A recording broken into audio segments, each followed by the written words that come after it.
अब मन्नू जब हॉल में जाता है तो देखता है रितु जी परेशान सी किसी से बात कर रही हैं। मैं बताने वाली थी, मैं इसके बारे में बात करती हूँ। वह कॉल कट कर देती हैं। रणविजय जी भी ऐसे ही किसी से बात कर रहे होते हैं। वह भी कॉल कट करके सोफे पर बैठ जाते हैं। रितु जी उनकी तरफ देखकर कहती हैं, क्या हो गया, तुम्हें भी वैसे ही जवाब देने पड़ रहे हैं। रणविजय जी हंसते हुए कहते हैं, ये ज़्यादा फेमस होना भी ना ठीक नहीं है। शांति से जीवन भी नहीं जी सकते। अब मेरे बेटे ने शादी कर ली तो इसमें क्या सभी लोगों को मैं ढिंढोरा पीट कर बताऊं। रितु जी कहती हैं, हाँ तो ढिंढोरा तो पीटा गया, तभी तो सब पूछ रहे हैं यह न्यूज़पेपर में इस बात के आने का क्या मतलब है। किसने दिया ये सब कुछ पेपर में। अभी जब ये सुनता है तो हैरान होकर कहता है, मम डैड ये आप लोग क्या कह रहे हैं। रणविजय जी कहते हैं, हाँ तुम्हारी मम बिल्कुल सही कह रही है। तुम्हारी शादी की न्यूज़पेपर में है और कितने सारे लोगों का कॉल आ चुका है हमारे पास कि तुम्हारी शादी हो गई और हमें पता भी नहीं है। वैसे काफ़ी अच्छी पिक्चर छपी है तुम्हारी पेपर में, देख लो। तो जी वह दिखाती हैं अभी को, तो उसमें उसकी और रोशनी के साथ फेरों के समय की तस्वीर होती है। रितु जी कहती हैं, ये सब किसने किया अभी। अब मन्नू कहते हैं, मम मुझे बिल्कुल भी नहीं पता है। रितु जी कहती हैं, तुम्हें पता नहीं है तो अपनी वाइफ से पूछो, उसे तो ज़रूर पता होगा कि क्योंकि शादी तो कुछ लोगों के बीच में हुई थी ना, और बाहर वाले तो थे नहीं, तो इसका मतलब उसी ने किया हुआ है। क्योंकि उसे लगा होगा कि शायद मैं तुमसे नाराज हूँ, तो इस रिश्ते को नहीं अपनाऊंगी। लेकिन ये सब कुछ करने के बाद तो मेरी मजबूरी हो जाएगी ना उसके बारे में सबको बताने की। अब मन्नू ये सुनता है तो उसे काफी गुस्सा आता है। वह कुछ भी नहीं कहता और वह रोशनी के पास कमरे में चला जाता है और वह न्यूज़पेपर दिखाते हुए कहता है, आखिर तुम चाहती क्या हो।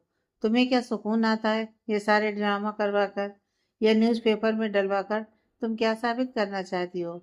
मैंने तुमसे कहा है कि हमारा रिश्ता लोगों के सामने रहेगा, तो इसलिए तुमने ये किया।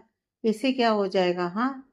मैं सच में दिल से एक्सेप्ट कर लूँगा, ऐसा लगता है तुम्हें। रोशनी कहती है, आप क्या कह रहे हैं। मैंने ऐसा कुछ भी नहीं करवाया है और ना ही ऐसा कुछ किया है। आप बिना सोचे समझे मुझ पर ऐसा इल्ज़ाम नहीं लगा सकते। अब मन्नू कहता है, तो फिर ये कैसे हुआ। उस समय अपनों के अलावा तो कोई था नहीं, है ना। रोशनी कहती है, हाँ कोई नहीं था, लेकिन इस सब कुछ से मेरा कोई लेना देना नहीं है और ना ही मेरे घर वालों ने करवाया है। ये जिसने भी करवाया है ना, आपको उसके बारे में पता करना चाहिए, ना कि इस तरह से मुझ पर इल्ज़ाम लगाना चाहिए। अब मन्नू कहता है, भाई तो मैं पता कर ही लूँगा, लेकिन अगर मुझे पता चल गया ना कि इसमें तुम हो तो फिर बिल्कुल भी अच्छा नहीं होगा। यह बोलकर वह गुस्से से वहाँ से चला जाता है। रोशनी को इस बात से काफ़ी हैरानी होती है।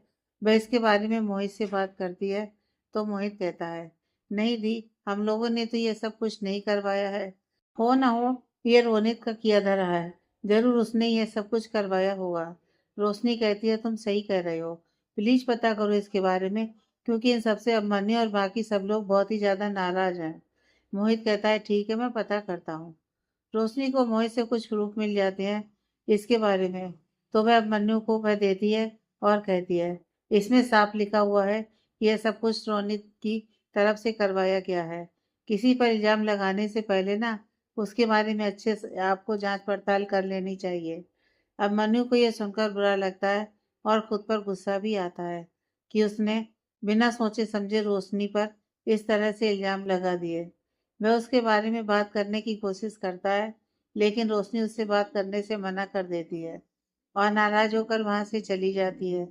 और मन्नू उसके पीछे हॉल में जाता है। वह कहता है, रोशनी सुनो, मुझे कुछ बात करनी है। रोशनी नाराजगी से कहती है, मुझे आपसे कोई भी बात नहीं करनी है। आपको मुझ पर जो भी इल्जाम लगाना था आपने लगा दिया, अब मुझे कुछ भी नहीं सुनना है। अब मन्नू कहता है, एक बार मुझे कुछ बोलने का मौका तो दो। वो सुन ही नहीं रही हो, बस जिद कर रही हो। रोशनी कहती है, क्यों, आपने मुझे मौका दिया था।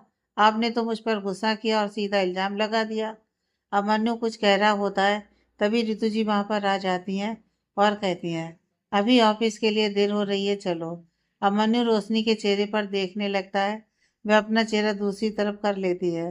रितु जी कहती हैं, चलो कुछ अर्जेंट काम है। वैसे भी जो कुछ भी हुआ है उन सब का जवाब भी देना है और उसके बारे में भी कुछ डिस्कस करना है। अभी अपना सिर हाँ में हिला देता है और वहां से चला जाता है। रोशनी उससे थोड़ी नाराज होती है लेकिन उसे थोड़ा सा बुरा भी लग रहा होता है कि उसने अभिमन्यु के साथ इस तरह से बात कर लिया, जबकि वह उसे इसके बारे में बात करने के लिए तैयार था। वह अपने आप से कहती है, हाँ तो ये क्या बात हुई? उन्होंने भी तो बिना सोचे समझे मुझ पर इस तरह से इल्जाम लगा दिया। अगर मेरे पास ऐसा सबूत नहीं होता फिर तो वह मेरी बात भी नहीं सुनते। कभी कभी थोड़ा सा रूड होना भी जरूरी ही होता है। अब मन्नू अब तक ऑफिस नहीं आया होता है। रितु जी और रणविजय जी भी नहीं पहुंचे हुए होते हैं। सलोनी इस बात से थोड़ी सी परेशान होती है।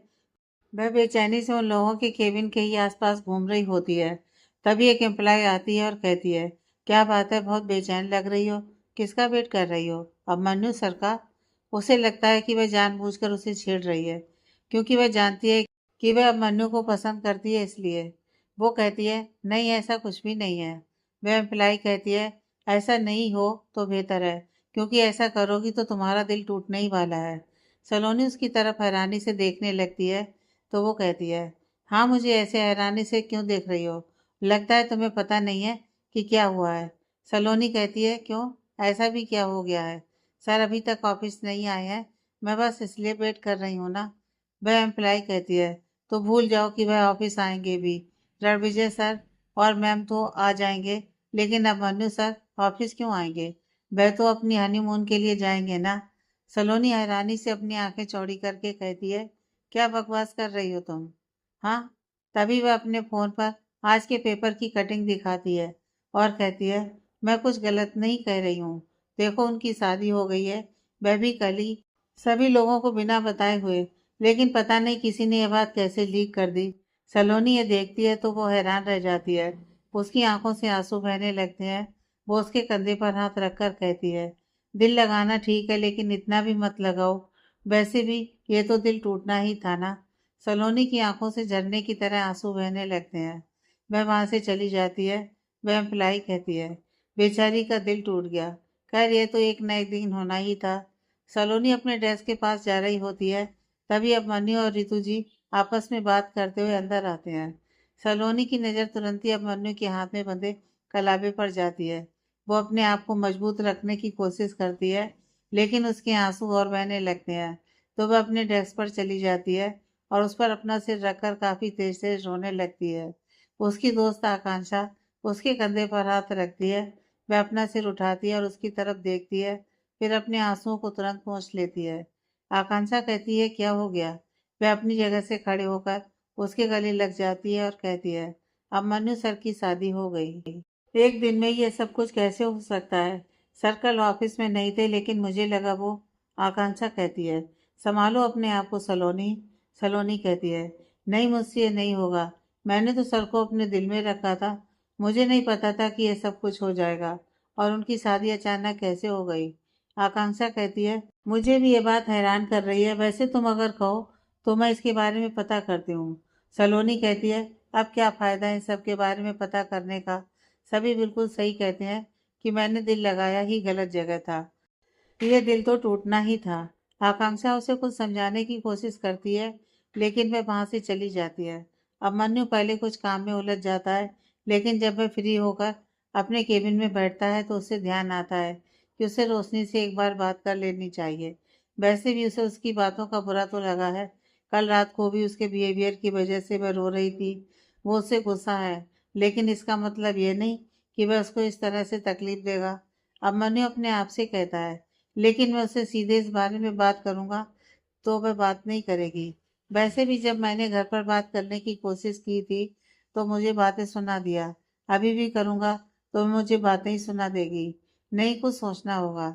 अभी थोड़ी देर कुछ सोचता है और फिर कहता है, हाँ यही सही रहेगा। वह तुरंत रोशनी को कॉल करता है। रोशनी जब उसका कॉल देखती है तो अचानक उसके चेहरे पर मुस्कुराहट आ जाती है। वह कहती है, नहीं बात करूंगी मैं उनसे। मैं जानती हूँ कि मुझे मनाने के लिए ही कॉल कर रहे होंगे, लेकिन कोई फायदा नहीं है। बहुत बड़ी बड़ी बातें करते हैं ना, तो ठीक है, अब उन्हीं बातों पर रहें। तभी थोड़ी देर बाद इंद्राणी जी वहां पर आती हैं और कहती हैं, आपका फोन आपके पास नहीं है क्या? रोशनी अपना फोन दिखाती है और कहती है, नहीं मेरा फोन तो मेरे पास ही है। इंद्राणी जी कहती हैं, नहीं वह अभी बाबा का कॉल आया था, उन्होंने आपसे बात करवाने के लिए कहा है। रोशनी कहती है, अच्छा ठीक है, मैं बात कर लेती हूँ, आप परेशान मत होइए। इंद्राणी जी कहती हैं, ठीक है, बात कर लीजिए। वह वहाँ से चली जाती हैं। रोशनी अपने सिर पर मारकर कहती है, मैं भी कितनी पागल हूँ ना। मैंने ये कैसे सोचा कि अगर कॉल नहीं रिसीव करूँगी तो वह किसी और को कॉल करके मुझसे बात करवाने के लिए कहेंगे। वह तुरंत अभी को कॉल करती है। अब मन्नू पहले थोड़ा डांटते हुए कहता है, ये क्या तरीका है? मैं तुम्हें कॉल कर रहा हूँ और तुम कॉल रिसीव क्यों नहीं कर रही हो? रोशनी अपना चेहरा बना लेती है और अपने मन में कहती है, हाँ, ये तो पहले मुझे बातें ही सुनाएंगे। वह कुछ बोल नहीं रही होती है। अब मन्नू कहता है, क्या तुम्हें मेरी बात सुनाई दे रही है? रोशनी कहती है, हाँ, सुनाई दे रही है। अब मन्नू कहता है, अच्छा, मैं ये कह रहा था कि कुछ इम्पोर्टेंट काम है तो तुम्हारे ऑफिस में कुछ पेपर्स भिजवा देता हूँ, देख लेना वह सब कुछ। रोशनी कहती है, मैं घर पर हूँ तो ऑफिस में कैसे देखूंगी ये सब कुछ? अभिमन्यु कहता है, तो ऑफिस चली जाओ, इसमें इतना क्या सोचना है? रोशनी कहती है, ईशान को मैं घर पर अकेले छोड़कर नहीं जा सकती। वहाँ पर बात अलग थी। वहाँ वो सबके साथ घुल मिल कर रहता था। यहाँ पर उसे थोड़ा समय लगेगा। अभी मुझे यहाँ आए हुए सिर्फ एक दिन हुआ है। अभिमन्यु कहता है, हाँ, ये बात भी ठीक है। मैं घर पर ही पेपर भिजवा देता हूँ, वह सब कुछ देख लेना। रोशनी कहती है, ठीक है, भिजवा दीजिए। अभिमन्यु कहता है, वैसे क्या कर रही थी तुम? रोशनी कहती है, क्यों? अभिमन्यु कहता है, नहीं, वह मुझे कुछ और बात भी करनी थी। रोशनी कहती है, हाँ, बोलिए। अभिमन्यु कहता है, वह सुबह जो हुआ। रोशनी उसके बात को बीच में ही काट देती है और कहती है, ईशान मुझे बुला रहा है, आप पेपर भिजवा दीजिएगा। वह कॉल कट कर देती है। अभिमन्यु कहता है, इतना ज़्यादा गुस्सा है, इतना एटीट्यूड दिखा रही है। ठीक है, दिखाएं, मैं भी बात नहीं करूँगा। वैसे भी मुझे जो लगा था मैंने कह दिया था और तब से सॉरी बोलने की कोशिश कर रहा हूँ, लेकिन नहीं, इसे एटीट्यूड में रहना है तो रहे।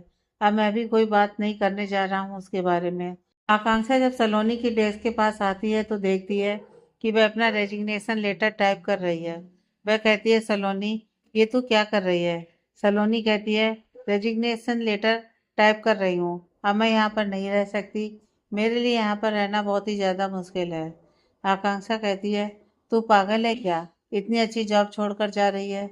सलोनी कहती है, हाँ, तो मुझे यह सब कुछ बर्दाश्त नहीं होगा। मुझे यह सोचकर ही दिल में दर्द हो रहा है कि अभिमन्यु सर की शादी हो गई है। मैंने इतने दिनों से उन्हें अपने दिल में बसाया था। मैं नहीं कह रही थी तब तक ठीक था, लेकिन अब मेरे लिए बर्दाश्त करना बहुत मुश्किल है। आकांक्षा कहती है, और मैं कहूँ कि जो तू सोच रही है वह गलत तो है। सलोनी कहती है, क्या गलत है? उनकी शादी हो गई है, यह झूठ है? आकांक्षा कहती है, नहीं, उनकी शादी हो गई ये बात गलत नहीं है, लेकिन जो पूरी सच्चाई है वह भी तो किसी को पता नहीं है। सलोनी कहती है, मैं कुछ समझी नहीं, और फिर इस बात का मतलब क्या है? आकांक्षा कहती है, वो अभी मैं रितु मैम के केबिन में ही थी, कुछ पेपर्स लेकर गई थी तो मैम किसी से बात कर रही थी। जब मान्य सर और रोशनी की शादी कोई प्लान्ड शादी नहीं थी। रोशनी की शादी तो उनकी किसी बिजनेस पार्टनर से हो रही थी, लेकिन उसने बीच में शादी किसी कारण से तोड़ दी और उनके बारे में बहुत बुरा भला कहा। और अब मनु सर ठहरे दिल के अच्छे, तो उन्हें यह सब कुछ अच्छा नहीं लगा और इसलिए उन्होंने शादी कर ली। सलोनी की आंखें हैरानी से फैल जाती हैं। वह कहती है, ये तू क्या कह रही है? आकांक्षा कहती है, हाँ, मैं बिल्कुल सही कह रही हूँ। तो खुद सोच कि अगर उनको शादी करनी होती तो वह इस तरह से बिना बताए क्यों करते? तुम्हें पता है उस शादी में मैम और सर भी नहीं थे। उन लोगों को भी बाद में पता चला इस बारे में। अब मन्नू सर इतने अच्छे हैं कि उनको किसी की तकलीफ नहीं देखी जाती है। सलोनी अपने सर पर हाथ रख लेती है और कहती है, मैं कितनी पागल थी ना। मैं क्या क्या सोच रही थी सर के बारे में। मैंने एक बार भी यह क्यों नहीं सोचा? आकांक्षा कहती है, क्योंकि ये कोई सोच नहीं सकता कि कोई इंसान ऐसा भी कर सकता है। सलोनी के चेहरे पर थोड़ी मुस्कुराहट आती है, लेकिन फिर वह तुरंत ही फीकी पड़ जाती है। आकांक्षा कहती है, क्या हो गया? अब तो क्यों उदास हो गई है? सलोनी कहती है, भले ही शादी मजबूरी में हुई होगी, लेकिन शादी तो हुई है ना। आकांक्षा कहती है, हाँ, तो शादी हुई है तो क्या हुआ, टूट भी तो सकती है। सलोनी थोड़ी तेज आवाज में हैरानी से कहती है, ये तू क्या कह रही है? आकांक्षा कहती है, हाँ, मैं बिल्कुल सही कह रही हूँ। हो सकता है कि ये शादी जबरदस्ती से हुई, और जबरदस्ती की शादी बहुत दिनों तक नहीं चलती है। सलोनी कहती है, लेकिन मैं इस उम्मीद में नहीं रह सकती ना। आकांक्षा कहती है, क्यों, तू सर से प्यार नहीं करती क्या? सलोनी कहती है, अपनी जान से भी ज्यादा करती हूँ। आकांक्षा उसके कंधे पर हाथ रखकर कहती है, तो जब इतने दिन इंतजार किया ना, तो थोड़ा और कर ले।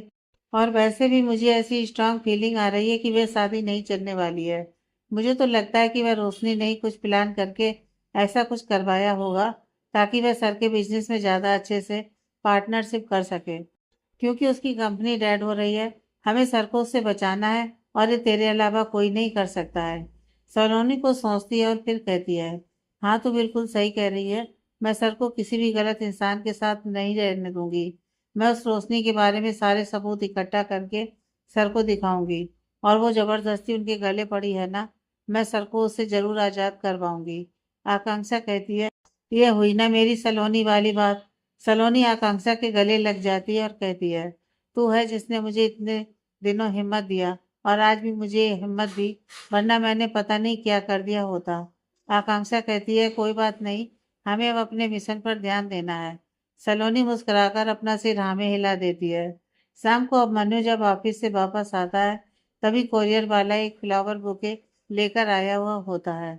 अभी हैरानी से उसे देख रहा होता है, तो एक स्टाफ अंदर से एक बुके लेकर आ रहा होता है और कहता है, सर सुबह से बहुत सारे बुके आ गए हैं, वैसे ये बहुत ताजे हैं, हम इसे रख सकते हैं। अभी अपना सिर हाँ में हिला देता है और उस बुके को लेकर अंदर चला जाता है। रोशनी उसके हाथ में बुके देखती है, तो वह अपने मन में कहती है, ओह, तो मुझे मनाने के लिए बुके लेकर आए हैं। फिर भी मैं इतनी आसानी से नहीं मानने वाली हूँ, चाहे कुछ भी क्यों ना करें। अब मन्नू की नज़र जैसे ही रोशनी पर जाती है और उसका नाम पुकारता है, तो वह जो पहले से उसे देख रही होती है, उसे देखकर वह अपना चेहरा दूसरी तरफ कर लेती है। अभी उससे कुछ कहना चाह रहा होता है, तो उसका फोन बजने लगता है। तो वह बात करने लगता है, और वह बात कर ही रहा होता है, तभी ईशान वहां पर आ जाता है। अब मन्नू बुके को वहीं रख देता है, और वह ईशान को गोद में लेकर फोन पर बात करते हुए वहां से चला जाता है। रोशनी अपने सिर पर मारती है और कहती है, रोशनी, तेरी बेवकूफ़ी की वजह से ना, तू ठीक से अब मन्नू से बात भी नहीं कर पाएगी।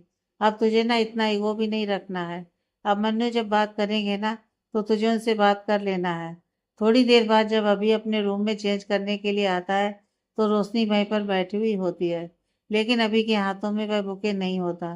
रोशनी बस हैरानी से अभी के चेहरे पर देख रही होती है। अभी कहता है, क्या हुआ, कुछ कहना है क्या? रोशनी अपना सिर नामे हिला देती है, तो अभी भी अपना चेहरा बनाकर अपने कपबोर्ड से अपने कपड़े निकालकर चेंज करने के लिए चला जाता है। रोशनी अपने आप से कहती है, मैं कुछ ज्यादा ही सोच रही थी। मुझे पता है कि ये मुझे सॉरी नहीं बोलने वाले हैं। मैंने जितना ज्यादा अकड़ दिखाया है ना, इसलिए अब इनको कोई फर्क नहीं पड़ने वाला है। खैर, मैं भी क्यों इतना सोच रही हूँ, मुझे भी कोई फर्क नहीं पड़ता। मुझे इनसे सॉरी नहीं चाहिए। रणविजय जी हॉल में बैठे हुए ऑफिस की कुछ फाइल देख रहे होते हैं। तभी उनको लगता है कि जैसे सोफे के पास से कोई उनको देख रहा है। वे एक दो बार ध्यान देने की कोशिश करते हैं, लेकिन जब भी वो उस तरफ देखते हैं, तो उनको कुछ भी दिखाई नहीं देता। वे वापस से अपने काम में लग जाते हैं। तभी उन्हें एहसास होता है कि कोई उन्हें देख रहा है। वह तुरंत अपनी फाइल को नीचे रख देते हैं। तभी उनकी नज़र वहां खड़े ईशान पर जाती है, जो कि सोफे के पीछे छुपकर उनको देख रहा होता है। रणविजय जी मुस्कुराते हुए अपने चश्मे को निकालकर फाइल के ऊपर ही रख देते हैं और कहते हैं, आप यहाँ पर क्या कर रहे हैं? इधर आइए मेरे पास। ईशान वहीं खड़ा हुआ अपना सिर नामे हिला देता है। रणविजय जी कहते हैं, डरिए मत, आइए मेरे पास। ईशान धीरे धीरे कदमों से उनके पास पहुंचता है। रणविजय जी कहते हैं, क्या हुआ, आप यहाँ से मुझे देख रहे थे? ईशान अपना सिर हाँ में हिला देता है। वह अभी भी उनसे थोड़ा सा घबराया हुआ होता है। रणविजय जी मुस्कुराकर कहते हैं, मेरे पास बैठिए। ईशान अपना सर नामे हिला देता है। रणविजय जी कहते हैं, बैठिए ना, हम लोग बात करेंगे, फ्रेंडशिप करेंगे। ईशान वही सोफे पर बैठ जाता है। रणविजय जी कहते हैं, आप बताइए, क्या कर रहे थे आप वहां पर? मुझे देख रहे थे, क्यों? ईशान धीरे से कहता है, आप भी इसी घर में रहते हैं? रणविजय जी मुस्कुराते हुए अपना सिर हाँ में हिला देते हैं और कहते हैं, क्यों, आपने मुझे देखा नहीं था? ईशान अपना सिर ना में हिलाता है। रणविजय जी कहते हैं, अच्छा कोई बात नहीं, आप मुझसे दोस्ती करेंगे? ईशान कहता है, आप कौन है? यह सुनने के बाद रणविजय जी को थोड़ा अजीब लगता है। क्योंकि उन्होंने पहली बार ये सवाल किसी से सुना हुआ होता है। वे ईशान के चेहरे पर देख रहे होते हैं। ईशान कहता है, बताइए ना, आप कौन है? रणविजय जी हंसते हुए अपने आप से कहते हैं, आज तक मुझसे ये सवाल तो किसी ने पूछा ही नहीं, मैं इस सवाल का क्या जवाब दूंगा? ईशान अपने गाल पर हाथ रखकर कहता है, आप मुझसे फ्रेंडशिप करेंगे तो मैं आपको क्या कहूँगा? रणविजय जी के लिए ये एक दूसरा सवाल हैरान करने वाला होता है। उन्हें तो किसी बात का कोई जवाब सूझ ही नहीं रहा होता है कि वे ईशान के सवालों का क्या जवाब दें। तभी वहां पर फोन से बात करते हुए अभी आ जाता है। वह उन दोनों को इस तरह से बैठे हुए देखता है तो मुस्कुराकर कहता है, डैड आप लोग क्या बातें कर रहे हैं? रणविजय जी कहते हैं, बातें तो अभी हमारी शुरू ही हुई हैं, वैसे ये हमसे सवाल पर सवाल कर रहे हैं। पहला सवाल उन्होंने हमसे ये पूछा कि हम कौन हैं, और तभी अभिमन्यु का फोन वापस से बजने लगता है और वह कहता है, हाँ मैं थोड़ी देर में डिटेल दे रहा हूँ। वह फोन में कुछ देखते हुए रणविजय जी से कहता है, डैड वह फाइल जो मैंने आपको दिया, आपने वह देख लिया है क्या? रणविजय जी कहते हैं, हाँ वह मैंने देख लिया है, सब सही है, उसमें कोई प्रॉब्लम नहीं है, तुम उसके लिए आगे बात कर सकते हो। अभी कहता है, तो डैड वो फाइल मुझे दे दीजिए, उन लोगों का ही कॉल आ रहा है। रणविजय जी टेबल से उस फाइल को उठाकर दे देते हैं। अभी ईशान की तरफ देखकर मुस्कुराते हुए उस फाइल को लेकर स्टडी रूम में चला जाता है। रणविजय जी वापस से ईशान की तरफ देखने लगते हैं। ईशान कहता है, ओह तो आप डैड हैं? क्या कहा आपने? रणविजय जी हैरानी से उसकी तरफ देखकर कहते हैं। ईशान अपने सिर पर हाथ रखकर कहता है, ओह आप डैड हैं? अभी पापा ने कहा ना आपको डैड, आप भी इसी घर में रहते हैं? हाँ ये मेरा ही घर है, रणविजय जी मुस्कुराकर कहते हैं। ईशान फुसफुसाते हुए कहता है, मेरी नानी माँ कहती हैं झूठ बोलना अच्छी बात नहीं होती है। रणविजय जी भी वैसे ही कहते हैं, मैं तो झूठ नहीं बोल रहा हूँ। ईशान कहता है, ये तो मेरे पापा का घर है ना, तो आप झूठ बोल रहे हैं ना? रणविजय जी इस बात पर काफी तेज हंसते हैं और अपना सिर हाँ में हिलाकर कहते हैं, सॉरी, हाँ ये आपके पापा का घर है, मैंने गलती से बोल दिया, अब मैं कभी भी झूठ नहीं बोलूंगा, ठीक है? ईशान कहता है, फिर मैं आपके साथ फ्रेंडशिप करूंगा। वैसे आपको फुटबॉल खेलना आता है? रणविजय जी कहते हैं, नहीं मुझे फुटबॉल खेलना तो नहीं आता है। ईशान अपने सिर पर मारते हुए कहता है, फिर मैं आपके साथ कैसे फ्रेंडशिप करूंगा? रणविजय जी कहते हैं, क्यों, आपके साथ फ्रेंडशिप करने के लिए फुटबॉल खेलना आनी चाहिए। ईशान अपना सिर हाँ में हिलाता है। रणविजय जी कहते हैं, वैसे इसका एक आइडिया है मेरे पास। ईशान हैरानी से उनकी तरफ देख रहा होता है। रणविजय जी कहते हैं, अगर आप मुझे सिखा देंगे तो फिर मुझे आ जाएगा। ईशान हंसते हुए कहता है, ओके मैं आपको सिखा दूंगा, लेकिन आपको मेरे साथ खेलना होगा। रणविजय जी कहते हैं, पक्का, प्रॉमिस? ईशान अपना हाथ आगे करता है और कहता है, ऐसे प्रॉमिस कीजिए, और प्रॉमिस तोड़ना भी बैड हैबिट होती है। रणविजय जी अपना सिर हाँ में हिलाकर ईशान के हाथ पर अपना हाथ रख देते हैं। उसके चेहरे पर बहुत अच्छी मुस्कुराहट होती है। तभी रोशनी वहां पर आ जाती है और ईशान की तरफ देखकर कहती है, आप यहाँ पर बैठे हैं, मैं कब से आपको ढूंढ रही हूँ, आपके डिनर का टाइम हो गया है, चलिए। ईशान कहता है, मम्मा मैंने डैड से भी फ्रेंडशिप कर ली है। रोशनी यह सुनती है तो हैरानी से रणविजय जी के चेहरे पर देखने लगती है। रणविजय जी मुस्कुराते हुए ईशान के बालों पर हाथ फेर कर कहते हैं, हाँ हमारी फ्रेंडशिप हो गई है। ईशान सोफे से उतरकर आकर रोशनी की गोद में चढ़ जाता है और कहता है, मम्मा आपको पता है उनको फुटबॉल खेलना नहीं आता, मैंने कहा है कि मैं उनको सिखाऊंगा, आप मुझे खेलने दोगे ना? रोशनी अपना सिर हाँ में हिला देती है। वो रणविजय जी से अपनी नजरें चुरा रही होती है। वह कहते हैं, मैं जानता हूँ कि अब स्थिति पहले जैसी नहीं है, सब कुछ बदल चुका है और उस बदलाव को हम सबको स्वीकार करना होगा। रोशनी उनकी तरफ देखने लगती है। रणविजय जी अपना सिर हाँ में हिला देते हैं। ईशान रोशनी के गाल पर हाथ रखकर कहता है, मम्मा चलो ना। रोशनी उसे लेकर वहां से चली जाती है। डिनर के लिए रितु जी, रणविजय जी और अभी तीनों बैठे होते हैं। रितु जी अभिमन्यु से ऑफिस की कुछ बातें कर रही होती हैं। तभी रणविजय जी वहां खड़ी इंद्राणी जी से कहते हैं कि वो रोशनी को भी डिनर के लिए बुला दीजिए। अब तक तो ईशान सो गया होगा, और अगर वह नहीं भी सोया होगा तो आप उसका ध्यान रख लीजिएगा। इंद्राणी जी अपना सिर हाँ में हिलाकर वहां से जाने लगती हैं।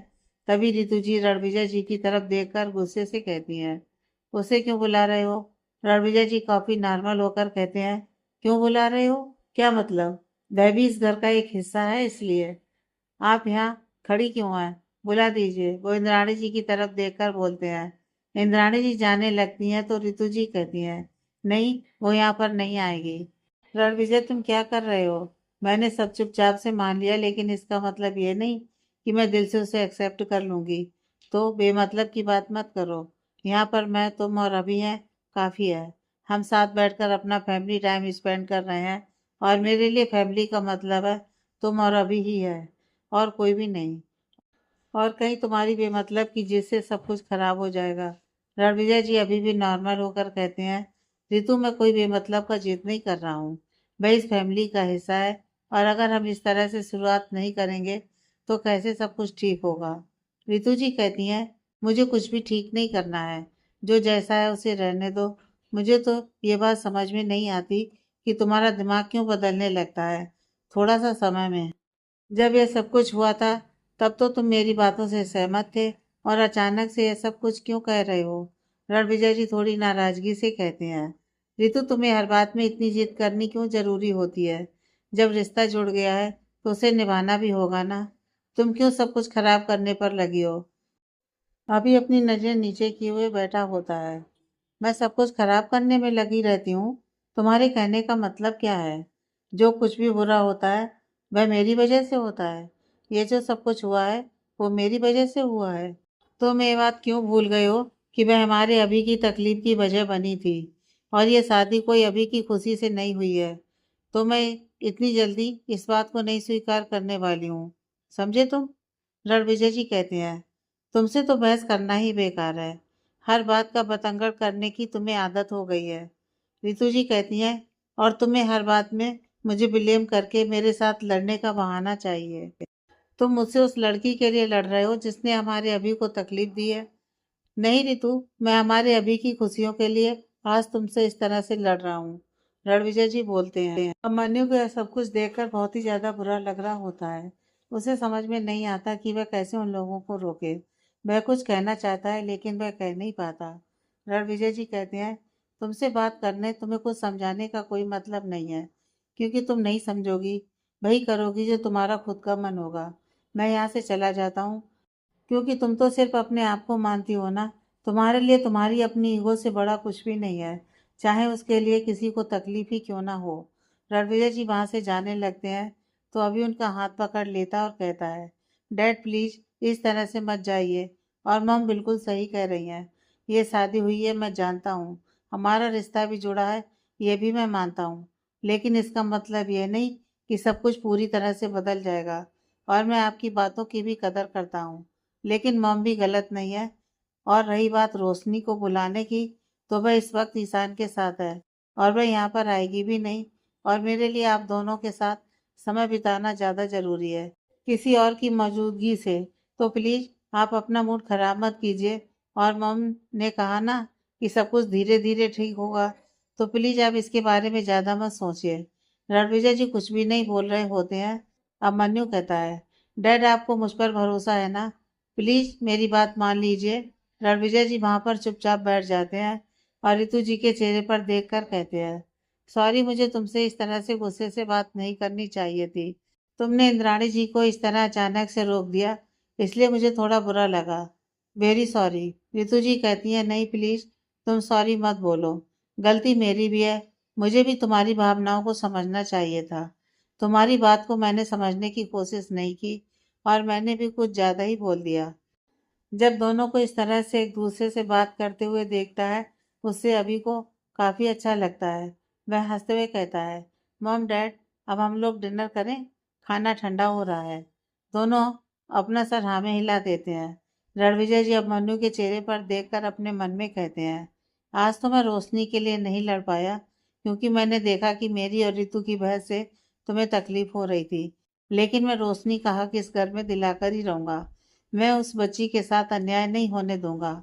हाँ, मैं जानता हूँ कि उसने जो कुछ भी किया था, इन सब की वजह से तुम नाराज हो उससे, और रितु भी है। लेकिन पिछली बातों का कोई भी असर आज पर मैं नहीं पड़ने दूंगा। मेरे लिए रितु को समझाना मुश्किल होगा, लेकिन तुम्हें समझाना मुश्किल नहीं होगा। रोशनी के लिए भी तुम्हारा साथ ज्यादा जरूरी है। तुम्हारे दिल में रोशनी के लिए भावनाएं हैं, मैं जानता हूँ, लेकिन तुम उसे अपनी नफरत की झूठे नकाब में छुपाए हुए हो और खुद को भी दुखी कर रहे हो, जो कि मैं अब नहीं होने दूंगा। अब रितु माने या ना माने, मैं रोशनी को उसका हक दिलवा कर रहूंगा। अब मन्नू उनकी तरफ देखने लगता है और इशारे से पूछता है, तो रणविजय जी मुस्कुराते हुए अपना सिर नामे हिला देते हैं। अभी जब रूम में आता है तो देखता है रोशनी कमरे में इधर से उधर टहल रही है। रोशनी जब उसको देखती है तो उसकी तरफ एकटक देखने लगती है। अभी वहाँ टेबल पर अपने हाथ में लिए फाइल को फेंकता है और रोशनी की तरफ देखकर कहता है, मैं तुमसे इसी के बारे में बात करने की कोशिश कर रहा था जब मैं आया था तब, लेकिन तुमने मेरी कोई बात नहीं सुनी। इस पेपर को देख लो और इस पर काम जल्द से जल्द शुरू करवाओ। यह बहुत ही ज़्यादा इम्पोर्टेंट है। रोशनी कहती है, लेकिन मैं अभी ऑफिस तो नहीं जा रही हूँ। अब मन्नू रूखी आवाज में कहता है, तो वह मेरी प्रॉब्लम नहीं है ना, वह तुम्हें देखना है। और तुम ये मत भूलो कि अभी भी हमारी कंपनी अलग अलग है, और अगर तुम उस कंपनी की रिस्पॉन्सिबिलिटी सही ढंग से पूरी नहीं करोगी तो फिर मैं तुम्हारी कंपनी से डील लेकर किसी और को दे दूंगा। रोशनी हैरानी से अभी की तरफ देखने लगती है। अब मन्नू कहता है, इस तरह मुझे देखने की जरूरत नहीं है। काम में मुझे कोई लापरवाही पसंद नहीं है, और ये बात तुम अच्छे से जानती हो। और अगर नहीं याद हो तो अब समझ लो, मुझे 2 दिन में इस डील की रिपोर्ट चाहिए। रोशनी अपना सिर हाँ में हिला देती है। अभी वहां से अपने कपबोर्ड की तरफ चला जाता है। रोशनी उस फाइल को हाथ में पकड़े हुए बस कुछ सोच रही होती है। अब मन्नू कहता है, क्या हो गया? अगर अभी भी नहीं हो सकता तो तुम बता दो, मैं तुम्हारी कंपनी से डील लेकर किसी और को दे दूंगा। तो फिर भी तुम्हारी कंपनी की जो रेपुटेशन थोड़ी बहुत बनी है वह खराब हो जाएगी। रोशनी कहती है, नहीं मैं मैनेज कर लूंगी। अभिमन्यु कहता है, हाँ मुझे पता है तुम्हें मैनेज करना चीज़ों को बहुत अच्छे से आता है, तभी तो इतनी शातिर होकर भी लोगों के सामने शरीफ बनी रहती हो। रोशनी ये सुनती है तो अभिमन्यु के चेहरे पर हैरानी से देखने लगती है। अभी कहता है, मेरी तरफ इस तरह से देखने की ज़रूरत नहीं है। मुझे तुम्हारे बारे में सब कुछ अच्छे से पता है, और तुम जो भी ये सब कुछ कर रही हो ना, ऐसा मत करो।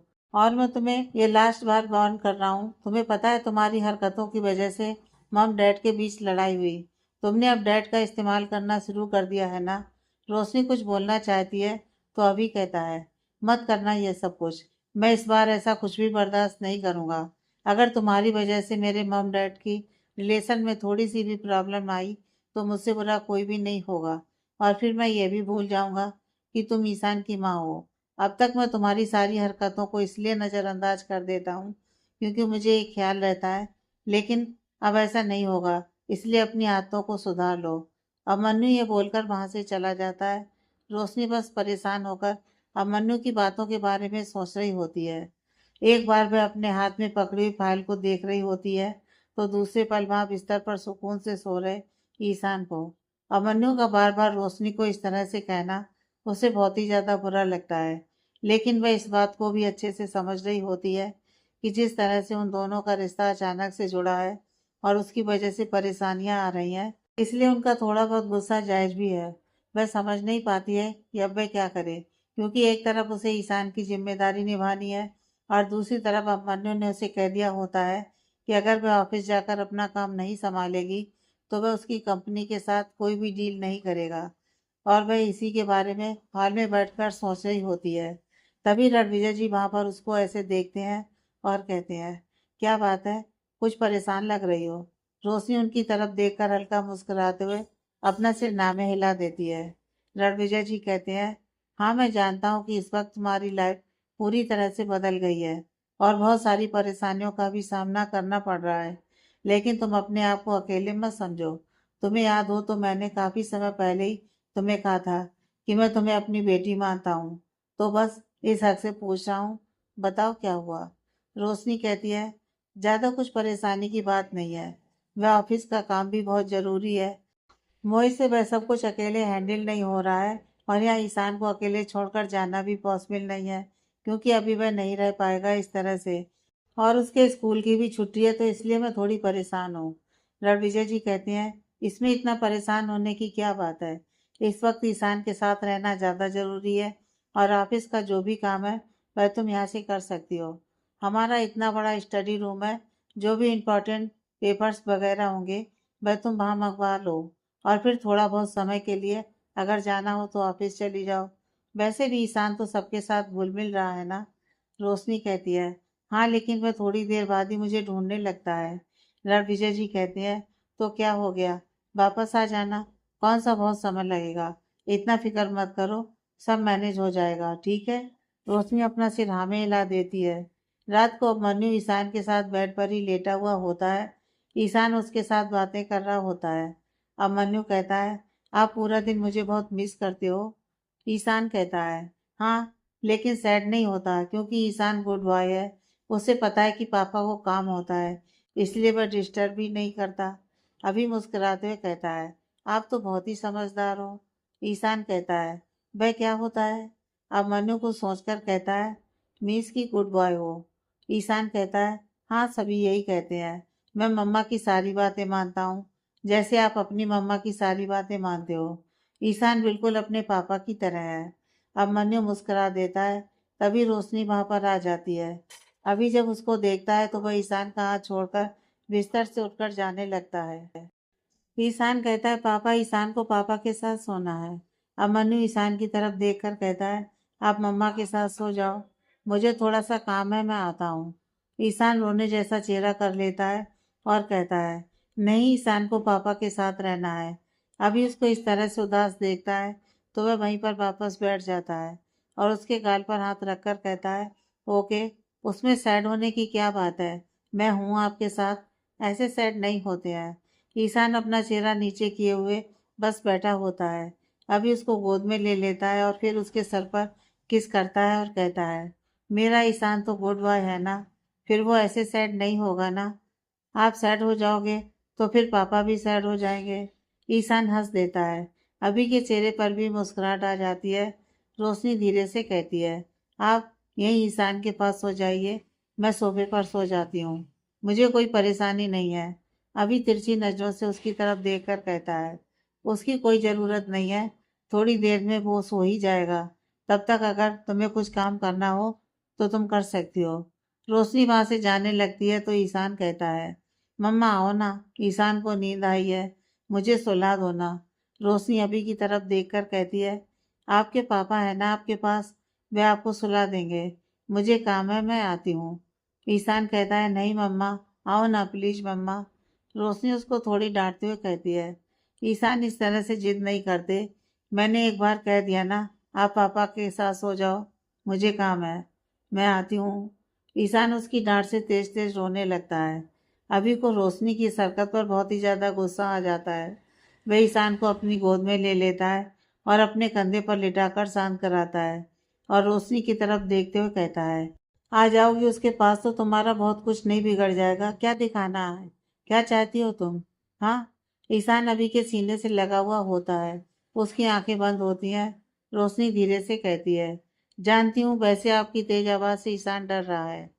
अभी देखता है तो सच में वो अपनी आंखें बंद किए हुए होता है। अभी प्यार से उसके बालों को सहलाने लगता है और अपनी गोद में लेकर बाहर जाने लगता है। रोशनी कहती है, इस वक्त ठंडी हवाएं चल रही हैं, उसे बाहर लेकर मत जाइए, उसे जुकाम हो जाएगा, वैसे भी उसे सर्दी जल्दी लग जाती है। ईशान उसके कंधे से सर हटाकर कहता है, पापा, ईशान को नींद आई है, उसे बेड पर सोना है। अभी अपना सिर हाँ में हिलाकर उसे वापस बेड पर लिटा देता है। रोशनी अभी भी वहीं खड़ी होकर देख रही होती है तो अभी धीरे से कहता है, कौन से इनविटेशन का वेट कर रही हो, उसके पास आओ। रोशनी वहां पर आ जाती है और वह भी वहां बैठ जाती है। ईशान एक हाथ से अभी का हाथ पकड़ लेता है और दूसरे से रोशनी का और कहता है, मैं मम्मा पापा के साथ सोऊंगा। एक तरफ रोशनी बैठी हुई होती है और दूसरी तरफ अभिमन्यु भी। ईशान कहता है, आप लोग भी सो जाओ ना, जैसे ईशान सोया है। रोशनी कहती है, आप सो जाओ, फिर हम लोग भी सो जाएंगे। ईशान कहते हैं, नहीं, आप लोग भी सो जाओ ना पापा। अभी तुरंत ही लेट जाता है और ईशान की तरफ देखकर कहता है, खुश। ईशान कहता है, नहीं, मम्मा भी सो जाओ ना। रोशनी भी वैसे ही लेट जाती है। वह दोनों ईशान की तरफ देख रहे होते हैं और तभी दोनों बस एक दूसरे की आंखों में देखने लगते हैं। रोशनी अभी की आंखों में देखकर अपने मन में कहती है, और कितनी सजा देंगे आप मुझे। मैं जानती हूँ कि मैंने गलती की थी, लेकिन आपने एक बार भी तो जानने की कोशिश नहीं की कि आखिर मैंने ऐसा क्यों किया। मैं जानती हूँ कि वह समय आपके लिए भी मुश्किल रहा होगा। आप अपने लिटिल मास्टर से बहुत प्यार करते हैं और चाहते थे कि वह आपके पास आ जाए, लेकिन आपके लिए बिल्कुल अच्छा नहीं होता। मुझे नहीं पता था कि किस्मत आपको मुझसे मिला ही देगी। मैंने तो बस खुद को आपसे दूर करने की कोशिश की ताकि आपकी ज़िंदगी संवर जाए, लेकिन ऐसा कुछ नहीं हो पाया। अमन्यु की आंखें जैसे उससे सवाल कर रही होती हैं। तुम्हें कोई हक नहीं है मुझसे सवाल पूछने का, क्योंकि तुमने मुझे बहुत तकलीफ दी है। एक बार भी नहीं सोचा मेरे बारे में। खुद फैसला ले लिया और चली गई ईशान को मुझसे दूर लेकर, मेरे लिटिल मास्टर को मुझसे दूर लेकर। उसके लिए 2.5 साल किस तरह से तड़पा हूँ मैं, ये मुझे ही सिर्फ पता है। और मैं चाह कर भी इस बात को नहीं भूल सकता। मैं तुम्हें कभी भी माफ़ नहीं कर सकता, क्योंकि तुमने जो गलतियाँ की हैं उसकी कोई माफ़ी नहीं है। कोई भी माफ़ी नहीं है। दोनों की आवाज़ तो नहीं आ रही होती है, लेकिन जैसे उनकी आंखें एक दूसरे से लड़ रही होती हैं और एक दूसरे पर आरोप प्रत्यारोप कर रही होती हैं। थोड़ी देर बाद ईशान बिल्कुल शांत होकर सो जाता है। रोशनी धीरे से कहती है कि ईशान सो गया। अभी तुरंत रोशनी की तरफ से नजर हटा लेता है।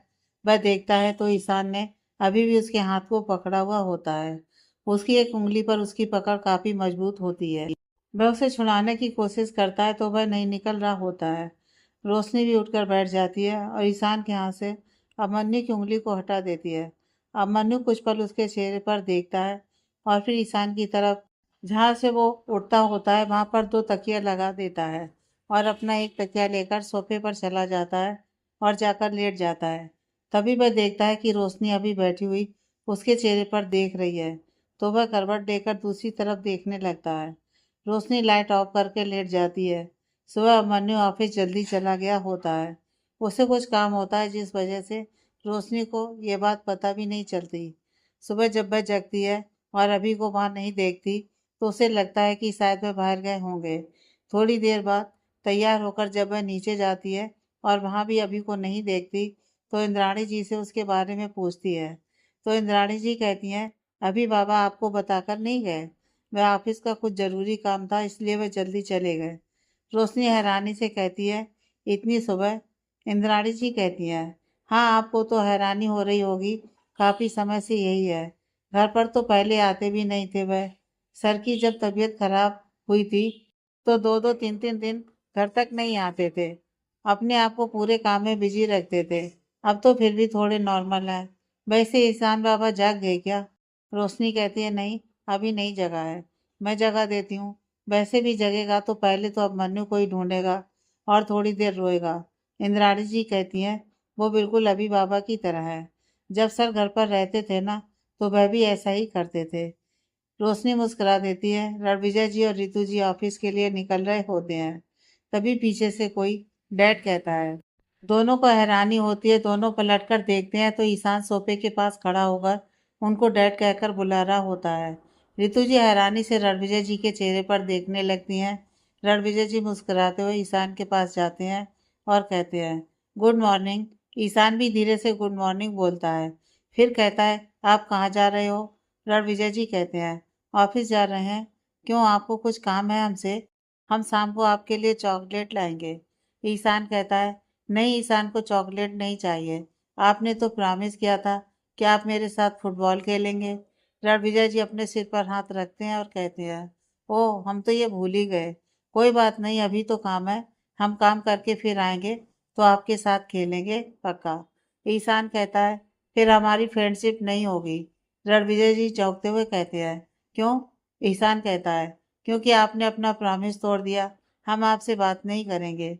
वे अपने दोनों हाथों को मोड़कर अपना चेहरा बनाकर दूसरी तरफ पलट जाता है। रणविजय जी मुस्कुराते हुए उसके सामने जाते हैं और वह फिर से दूसरी तरफ पलट जाता है। रोशनी उसे देख रही होती है। रितु जी भी हैरानी से उसकी तरफ देखती है। तो रणविजय जी वहीं घुटनों पर बैठ जाते हैं और कहते हैं, अच्छा तो हम ऐसा क्या करेंगे जिससे आपका गुस्सा खत्म हो, बताइए। ईशान कहता है, आपको मेरे साथ खेलना होगा। रणविजय जी कुछ सोचते हैं और कहते हैं, ठीक है तो फिर हम अभी आपके साथ खेलेंगे। रितु जी भी वहां पास आकर कहती हैं, रणविजय वह छोटा बच्चा है, तुम क्यों उसके साथ बच्चे बन रहे हो? रणविजय जी ईशान को गोद में ले लेते हैं और कहते हैं, नहीं अब तो मैं खेलूंगा ही। वैसे तुमने देखा कितने प्यार से उसने मुझे डैड बोला।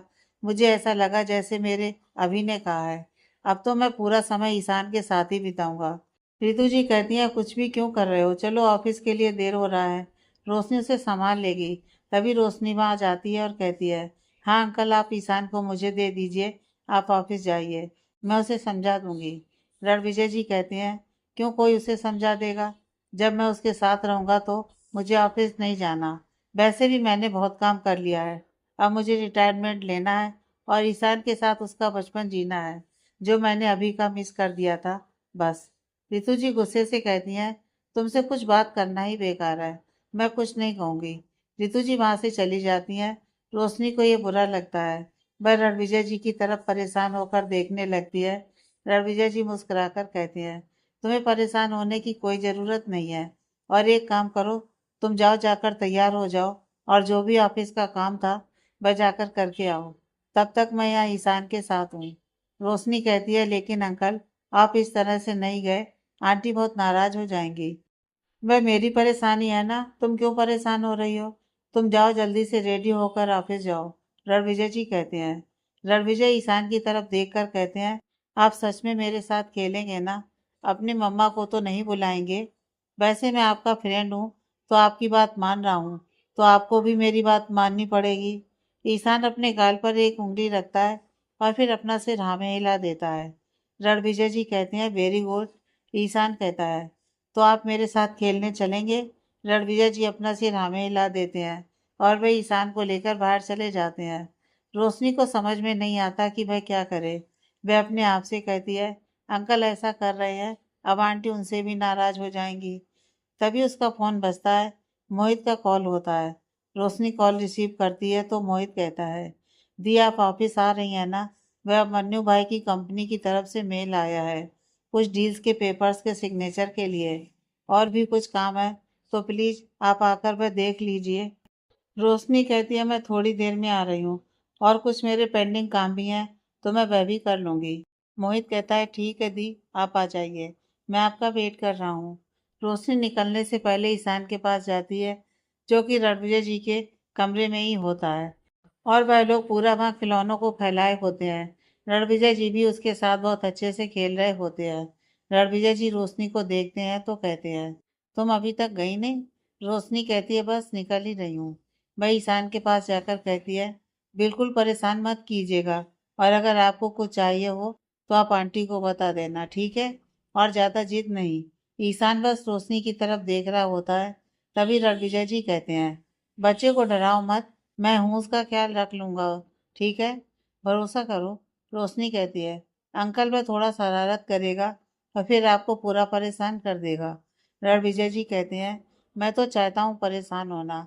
अब तुम जाओ ऑफिस, हम लोगों को गेम में देर हो रही है। क्यों ईशान?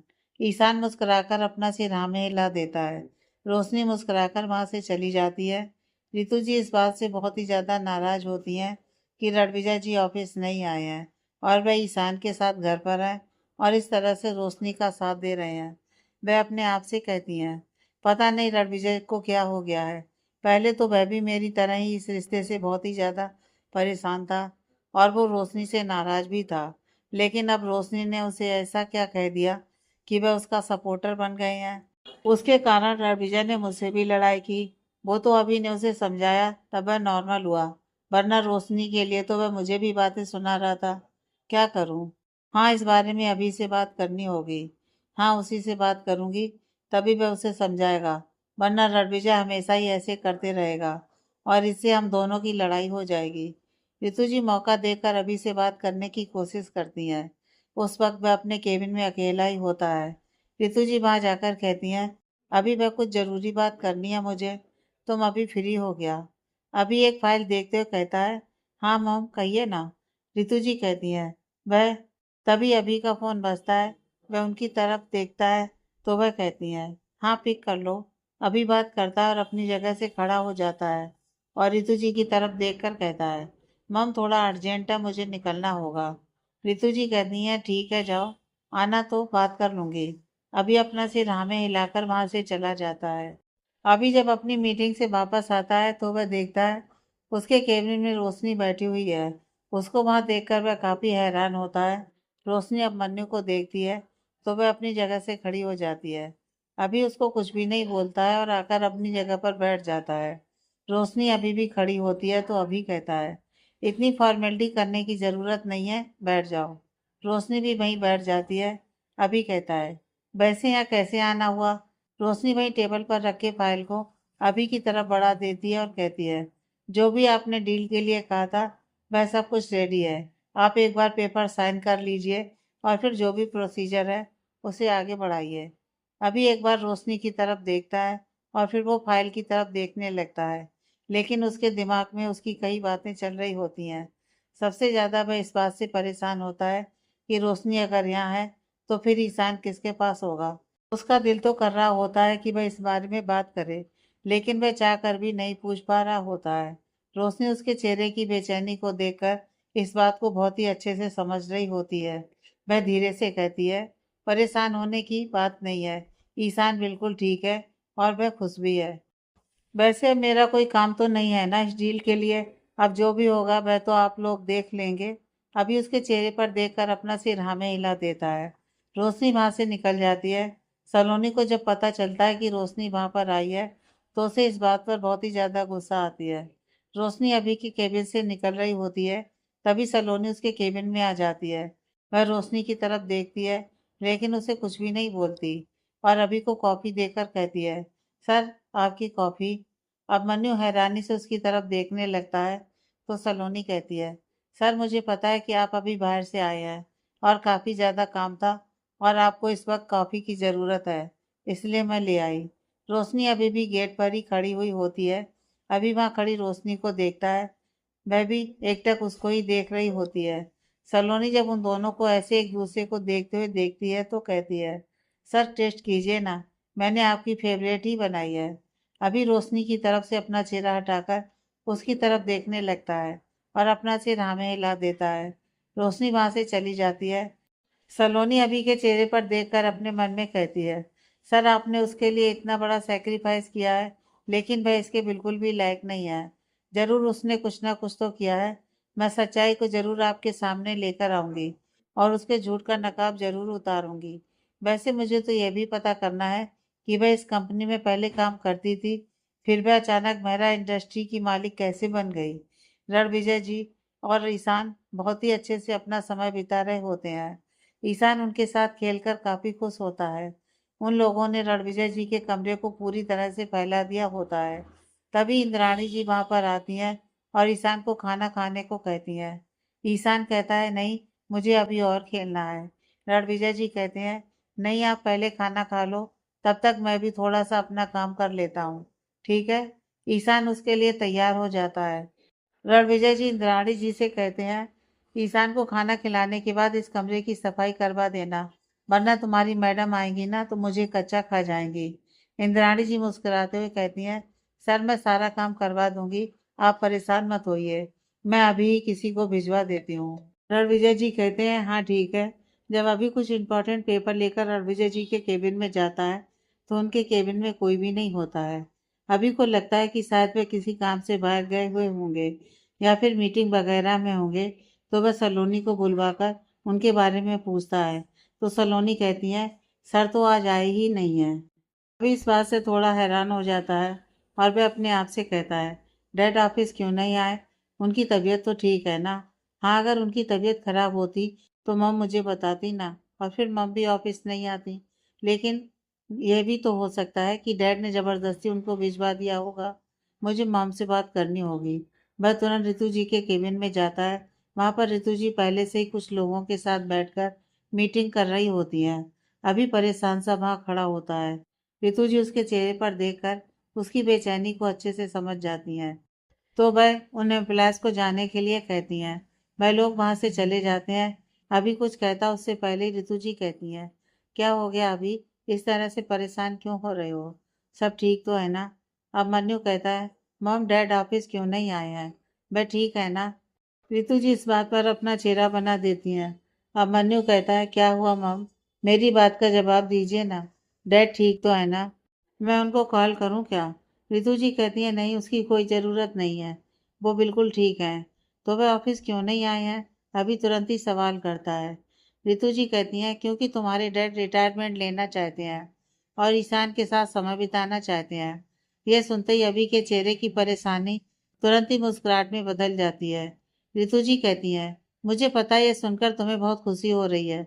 मुझे भी अच्छा लगता अगर ये सब कुछ रणविजय अपनी मर्जी से करता तो। अब मन्नू हैरानी से कहता है, अपनी मर्जी से करते तो इस बात का क्या मतलब है मॉम? रितु जी कहती है, मैंने तुम्हें अभी जो बात कही है यह कही तो रणविजय ने ही है, लेकिन मुझे नहीं लगता कि इसके पीछे उसकी खुद की मर्जी है। अब मन्नू कहता है, मम क्या बात है, आप मुझे सीधी सीधे बताइए ना। रितु जी कहती हैं, ठीक है, अगर तुम सीधा सुनना चाहते हो तो सीधा ही सुनो। तुमने रोशनी को कहा था कि अगर वह ऑफिस नहीं आएगी तो तुम उसकी कंपनी के साथ डील कैंसिल कर दोगे, है ना? अमन्यु अपना सिर हाँ में हिला देता है। हाँ, और ये बात उसने रणविजय को बताई और ये भी कहा कि अगर वो ऑफिस जाएगी तो फिर ईशान का ध्यान कौन रखेगा। तो इसलिए रणविजय ने इतना बड़ा फैसला लिया। उसने एक बार इसके बारे में किसी से बात करने की कोशिश भी नहीं की और ना ही ज़रूरत समझी। उसने बस फैसला ले लिया और मुझे यह बात कह दिया। और उसके लिए रोशनी सिर्फ रणविजय का इस्तेमाल करती तो फिर भी मुझे समझ में आता। भाई ईशान का भी इस्तेमाल कर रही है। ऋतु जी थोड़ी नाराजगी से बताती हैं। अभी जब यह सुनता है तो वह काफी गुस्सा हो जाता है। वह गुस्से से अपनी मुट्ठियों को भींच लेता है और वहां से चला जाता है। ऋतु जी उसके गुस्से को बहुत अच्छे से समझ रही होती हैं।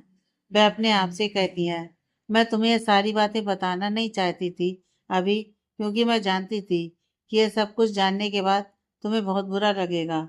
लेकिन वह जो कर रही है ना, वह बिल्कुल भी सही नहीं है। पहले उसने तुम्हारा यूज़ किया और अब रणविजय का इस्तेमाल कर रही है। मैं इस तरह से उसे उसके मकसद में कामयाब तो नहीं होने दूंगी। रितु जी ऑफिस से घर वापस आ चुकी होती हैं, लेकिन अब मन्नू अब तक नहीं आया होता है। रोशनी उसका ही वेट कर रही होती है। वो हॉल में इधर से उधर टहल रही होती है। ईशान अभी भी रणविजय जी के साथ ही होता है। वह उनके कमरे में उनके साथ बातें कर रहा होता है। तभी अब मन्नू वहां पर आ जाता है। उसको देखकर रोशनी मुस्कुराती है और कहती है, काफी देर हो गई आने में, कोई जरूरी काम था क्या? अभी पहले उसको खा जाने वाली नजरों से देखता है और कहता है, आखिर तुम चाहती क्या हो? क्या तुम अपनी हरकतों को नहीं बदल सकती? रोशनी को समझ में नहीं आता कि अभी ऐसा क्यों कह रहा है। पहले उसे लगता है कि शायद ऑफिस के किसी काम की वजह से वह इस तरह से बोल रहा है, लेकिन उसके चेहरे के गुस्से को देखकर वह ये बात समझ जाती है कि जरूर कोई और बात है। आगे की कहानी नेक्स्ट पार्ट में।